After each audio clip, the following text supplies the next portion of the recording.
There's no feeling more intense than starting over. If you deleted your homework the day before it was due, as I have, or if you left your wallet at home and you have to go back after spending an hour in the commute. If you won some money at the casino and then put all your winnings on red but it came up black. If you got your best shirt dry cleaned before a wedding and then immediately dropped food on it. If you won an argument with a friend and then later discovered that they just returned to their original view. Starting over is harder than starting up. If you're not ready for that, like if you've already had a bad day, then what you're about to go through might be too much.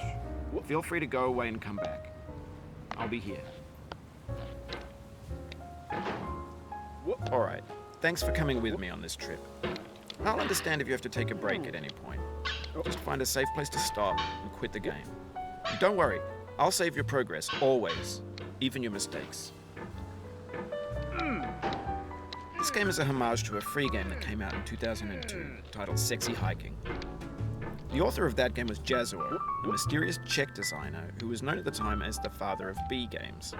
And B games are rough assemblages of found objects. Designers slap them together very quickly and freely, and they're often too rough and unfriendly to gain much of a following. They're built more for the joy of building them than as polished products.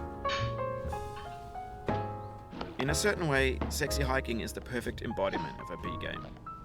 It's built almost entirely out of found and recycled parts, and it's one of the most unusual and unfriendly games of its time.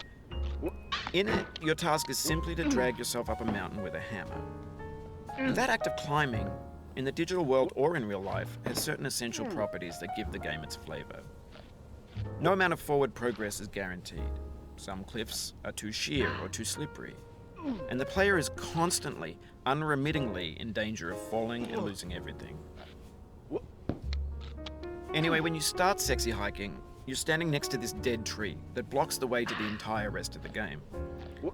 It might take you an hour to get over that tree, and a lot of people never got past it.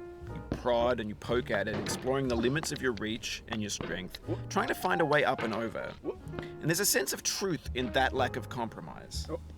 Most obstacles in video game worlds are fake. You can be completely confident in your ability to get through them once you have the correct method or the correct equipment or just by spending enough time. In that sense, every pixelated obstacle in Sexy Hiking is real. The obstacles in Sexy Hiking are unyielding, and that makes the game uniquely frustrating. But I'm not sure Jazuo intended to make a frustrating game. The frustration is just essential to the act of climbing, and it's authentic to the process of building a game about climbing. A funny thing happened to me as I was building this mountain. I'd have an idea for a new obstacle, and I'd build it, test it, and it would usually turn out to be unreasonably hard. But I couldn't bring myself to make it easier. It already felt like my inability to get past the new obstacle was my fault, as a player rather than as a builder. Imaginary mountains build themselves from our efforts to climb them, and it's our repeated attempts to reach the summit that turns those mountains into something real. When you're building a video game world, you're building with ideas, and that can be like working with quickset cement. You mold your ideas into a certain shape that can be played with, and in the process of playing with them, they begin to harden and set until they're immutable, like rock. And at that point, you can't change the world. Not without breaking it into pieces and starting fresh with new ideas. For years now, people have been predicting that games would soon be made out of prefabricated objects, bought in a store and assembled into a world. And for the most part, that hasn't happened, because the objects in the stores are trash. I don't mean they look bad or that they're badly made, although a lot of them are. I mean they're trash in the way that food becomes trash as soon as you put it in the sink. Things are made to be consumed and used in a certain context, and once the moment is gone, they transform into garbage. In the context of technology, those moments pass by in seconds. Over time, we've poured more and more refuse into this vast digital landfill that we call the internet. It now vastly outnumbers and outweighs the things that are fresh and untainted and unused. When everything around us is cultural trash, trash becomes the new medium, the lingua franca of the digital age. And you can build culture out of trash, but only trash culture.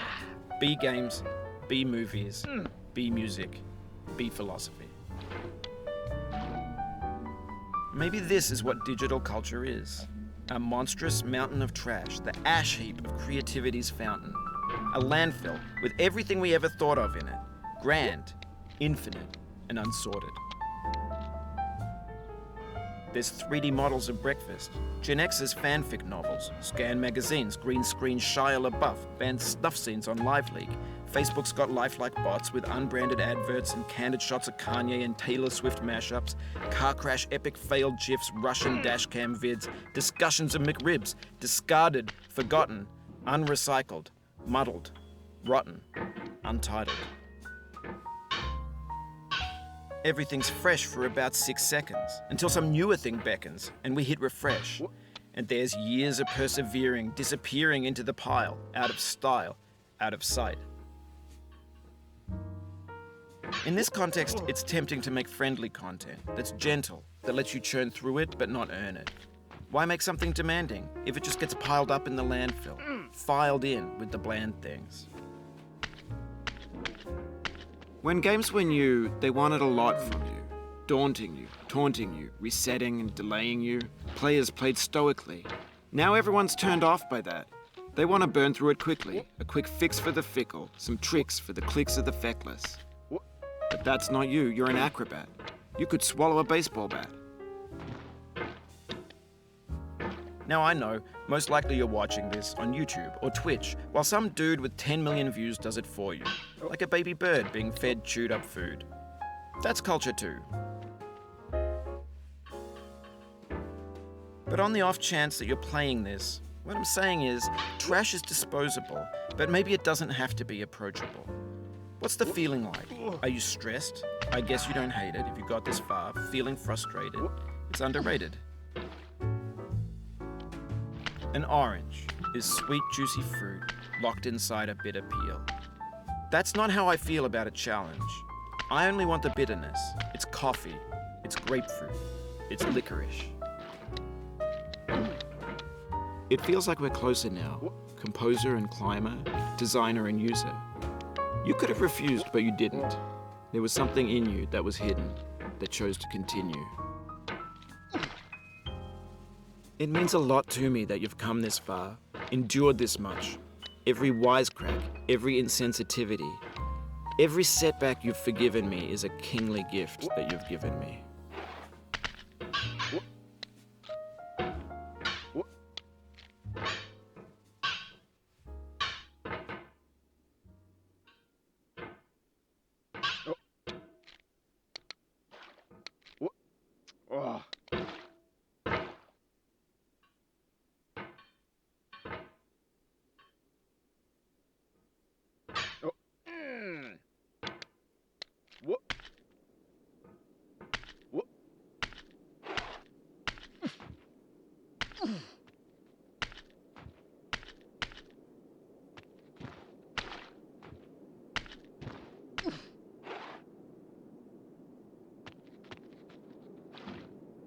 We have the same taste, you and I.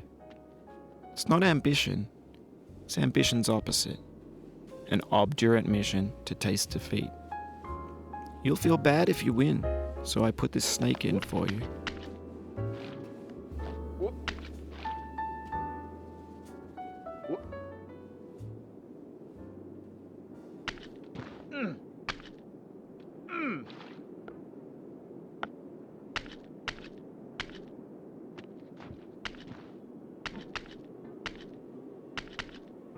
Have you thought about who you are in this? Are you the man in the pot, Diogenes? Are you his hand? Are you the top of his hammer? I think not. Where your hand moves, the hammer may not follow, nor the man, nor the man's hand. In this you're his will, his intent, the embodied resolve in his uphill ascent. Now, you've conquered the ice cliff, the platforms, the church, and the rectory, the living room and the factory, the playground, the construction site, the granite rocks, and the lakeside. You've learned to hike. There's no way left to go but up, and in a moment I'll shut up. But let me say, I'm glad you came. I dedicate this game to you, the one who came this far. I give it to you with all my love. What?